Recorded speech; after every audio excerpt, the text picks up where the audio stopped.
Herzlich willkommen zu einer neuen Kochshow mit Isle of Moldach. Heute habe ich unsere liebe Elli dabei. Elli ist DHBB-Studentin bei uns und studiert Food Management. Ist jetzt im zweiten? Im vierten. Nee, im dritten. Im zweiten Lehrjahr. Naja, also sie muss noch ein bisschen, sie ist in der Mitte irgendwie. Wir sind froh, dass sie da ist. Und Elli ist als Studentin natürlich absolut prädestiniert dafür, kurze, schnelle Gerichte zu machen. Und Elli, was zauberst du heute für uns? Schwäbische Lasagne, also mit Maultaschen. Ich kommentiere das Ganze so ein bisschen aus dem Off raus. So, ich fange halt mit einer Zwiebel an, ja. Zwiebel und Knoblauch, eins meiner Lieblingssachen. In Gerichten erst längs einschneiden. Mein Tipp ist hier nicht ganz durchzuschneiden, dann hat man immer noch so eine ganze Zwiebel.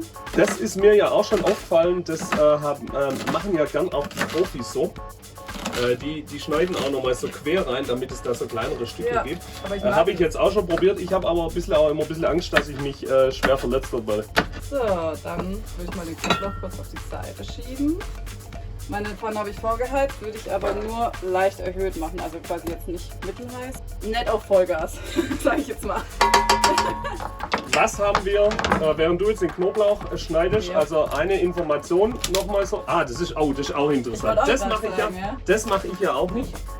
Das ist ja jetzt auch ein ganz neuer Trick. Das Ding ist halt, dass wenn man jetzt hier drauf drückt, dass die Schale sich extrem leicht lösen lässt. Und ich als ultimativer Knoblauch-Fan.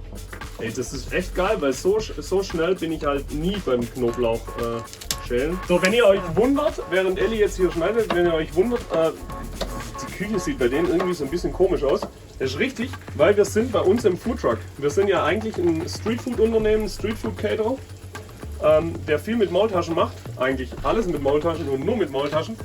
Und deswegen ist unsere Küche die Streetfood-Küche. Den Knoblauch, den schneidest du jetzt ziemlich fein, ne? Ja, das mag ich schon mehr, wenn der so gut wie es geht in jedem Biss drin ist einfach. Jetzt nochmal zu deinen Zutaten. Wir machen eine Maultaschen-Lasagne quasi, also eine schwäbische Lasagne. Was haben wir dabei? Wir haben Zwiebeln, habe ich jetzt gesehen, dabei. Wir haben Knoblauch mit dabei. Ja, wir brauchen geschälte Tomaten. Das sind jetzt ganze Tomaten, die werde ich nachher einfach ein bisschen drücken. Dann haben wir sehr, sehr gutes Gewürz. Die sind ja aus dem Umkreis, die Meyers. Die verkaufen quasi auch im Edeka und so weiter ihre Gewürze aus Schorndorf. Sehr lecker. Ich habe jetzt hier ein Bärlauchpesto, weil ich das einfach ein bisschen mag, so einen kleinen anderen Geschmack in der Lasagne zu haben, wie normal. Dann natürlich Salz, Pfeffer und eine leckere Maultäschle. Diese, da grätsche ich gerade mal rein, während du da weiter agierst. Die kann man natürlich wunderbar online bestellen. Elli hat jetzt zwei dabei. Einmal unseren Viererpack und die vegetarischen, das sind die klassischen schwäbischen Maultaschen. Und den Zehnerpack kann man auch online bestellen. Das sind unsere Spinat-Ricotta-Maultaschen. Und Elli macht jetzt, will ja auch nicht so eine Riesenportion machen, deswegen macht sie halb, bisschen vegetarisch und ein bisschen. Oh, jetzt geht Action los. Was machen wir jetzt, Elli? Aber wir haben übrigens Spinat-Ricotta-Maultaschen, also finde ich tausendmal geiler wie die Gemüsemaultaschen, die man so normalerweise bekommt. Die haben quasi noch was Besonderes. So, wir machen jetzt noch eine Bechamel dazu. Das gehört auch zu einer normalen Lasagne mit dazu. Da kommt jetzt so ein bisschen Butter rein. Bisschen Butter, genau. Wir sind ja Schwaben, also ich, Elli nicht, aber ich bin Schwabe, das heißt beim Schwaben heißt es ja auch der Butter. Nicht wirklich die Butter, sondern der Butter. Unser Tomatenmark, damit es nachher ein bisschen kräftiger nach Tomate schmeckt. Ich mache hier ein bisschen heißer wieder, weil ihr seht, es ist ein bisschen schwach geworden. Ich dachte wegen dem Knoblauch. Dann mache ich das jetzt mit in die Pfanne. So ungefähr ein Esslöffel, würde ich sagen. Die Butter muss schmelzen für die Bechamelsoße. So. Also ich will dich ja jetzt nicht verwirren, aber ich sehe ja da ganz Leckeres. Ja, das ganz ist links. Auch einfach meine Lieblingszutat. Ein Rotwein. Vielleicht einfach darauf achten, dass der trocken ist. Passt besser zu den Tomaten. Ungefähr, schau mal an, so 100 Milliliter. Weil es einfach genial ist. Und dann einmal mit rein. Ich liebe ja es mit Wein zu kochen. Manchmal kommt ja auch ein bisschen was ins Essen rein, weil man muss ja auch ein bisschen testen. Wie das Ganze schmeckt, und als Studentin bin ich da eigentlich immer dabei. So, jetzt lassen wir das Ganze mal ein bisschen wir auf einer Saftumstufe köcheln und hier drüben geht es weiter. Wir machen jetzt quasi eine Mehlschwitze. Wie viel Mehl kommt da rein? Das sind so ca. 3 bis 4 Esslöffel. Das seht ihr auch gleich an der Konsistenz. Das ist dafür da, dass, wenn wir jetzt gleich die Milch mit reinmachen, das Ganze einfach eine Soße wird und keine Suppe. Jetzt köchelt das alles und ich lösche es ab mit Milch. Das sind, weiß ich nicht, das war jetzt so ein, das ist ein halber Liter, also würde ich sagen so ein Viertel-Liter Milch. Dann muss das alles einmal aufkochen hier drüben. Kann man auch schön jetzt noch mal ein bisschen hochdrehen. Ich mache eine kleine Studentenportion. Dafür habe ich hier eine richtig geile und sehr zu empfehlende Box von so einem schwäbischen Möbelhaus. Die kann man nämlich quasi ohne den Deckel in den Ofen stellen und später mit Deckel in die Uni mitnehmen. Also bei einer Lasagne, also was ich ja immer gut finde bei jedem Gericht ist, wenn auf gar keinen Fall zu wenig Käse dabei ist. Ich entdecke jetzt hier ein bisschen Parmesan, aber gibt es noch mehr Käse? ja, Ah ja, komm. den habe ich einfach versteckt. Ah ja, oh, ah ja. Ja, Ja, Maultaschen ist ja auch ist ja ein schwäbisches Gericht, das während der Fastenzeit entstanden ist, von Mönchen. Und deswegen isst man im Schwäbischen ja Maultaschen sehr gern, also Ostern, ja. Gründonnerstag ist so ein Tag, da werden Maultaschen gemacht und an Karfreitag wird das durchaus auch mal gern konsumiert, weil der liebe Gott sieht es ja nicht. Somit passt es ja auch osterntechnisch ganz gut, dass die Elli den Käse vor mir versteckt. ja, gell? Jetzt habe ich ganz, ganz lange Überleitung gehabt. So, richtig gut. Ich gucke hier gerade, dass die Bechamel, ihr seht, die wird ziemlich sämig, aber das ist auch die perfekte Konsistenz. Ich kann hier jetzt auch eigentlich schon ausmachen, weil es kommt ja auch nachher nochmal in den Ofen. Dann habe ich hier ein bisschen Muskatnuss, was rein muss. Kann man auch frische Muskatnuss nehmen und mit so einem Sieb drüber reiben. Aber wir haben uns einfach gemahlenes Muskatnuss und einen Hauch Salz. Und dann einfach nochmal umrühren.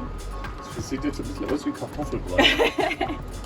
Ja, aber es ist einfach nur eine sehr buttrige und sehr feine Soße. Und es kommt sowieso nachher als Schicht quasi unter den versprochenen Käse, der dir fehlt. Dann nehme ich eben von Meyers eins meiner Lieblingsgewürze, Bärlauchpesto. Freie Schnauze, Ja, gut. freie Schnauze, Freie aber Schnauze finde ich gut, auch nachher für dieses Rezept eingehabt. sehr geil. Dann brauche ich nochmal kurz einen Schluck. Ah ja, das ist sehr wichtig. Dann läuft es einfach besser von der Hand. Pfeffer, auch bei Schnauze. Salz, Butter. So. So, das sieht doch schon mal richtig lecker aus hier. Das ist die Form.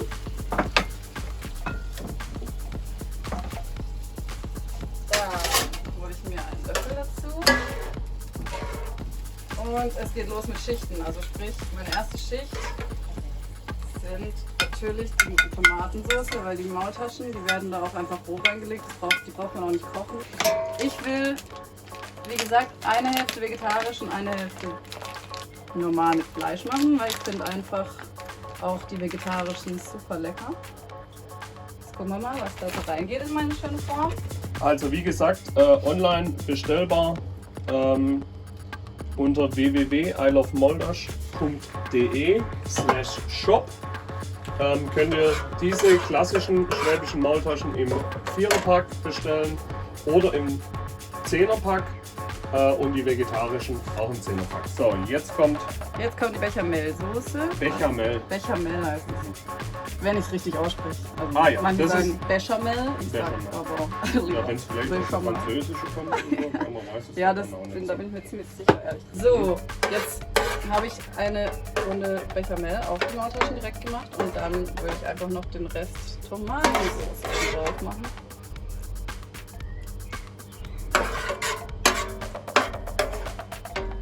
Oh, das sieht so saftig und lecker aus. Und das saugen die Maultaschen alles auf. So, schön Sauerei gemacht. Das gehört einfach zum Kochen dazu.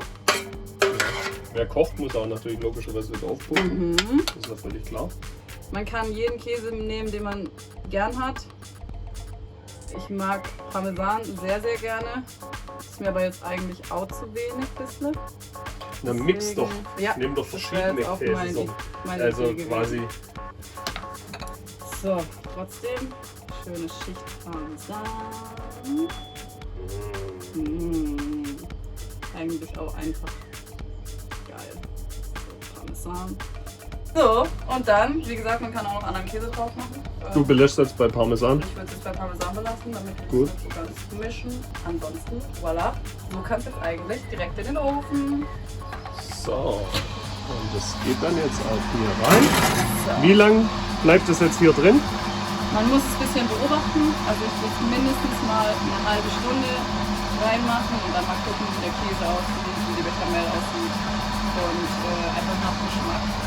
Es müsste dann so ein bisschen köcheln, auch die Tomatensauce drumherum kommt dann so ein bisschen vor und dann delicious. Cool. Dann schauen wir uns das in einer halben Stunde nochmal an.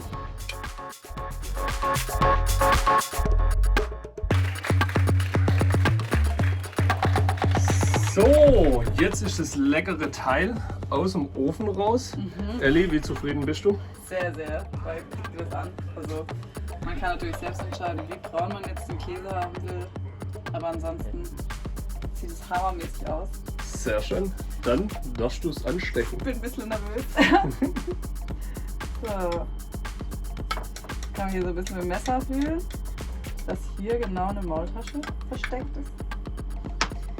Ah, ich würde hier noch ein bisschen den Rand wegmachen, zur Sicherheit. Ne?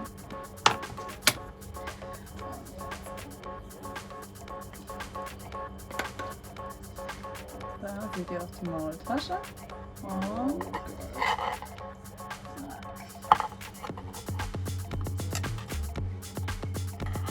egal ob vegetarisch oder normal, sieht das lecker aus.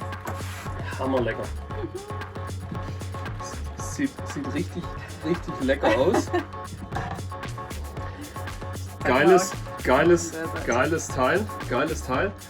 Wenn euch das Video gefallen hat, wenn euch die Elli gefallen hat, lasst ein Like da, abonniert unseren Kanal und probiert es aus, kocht es nach und erzählt uns, wie ihr es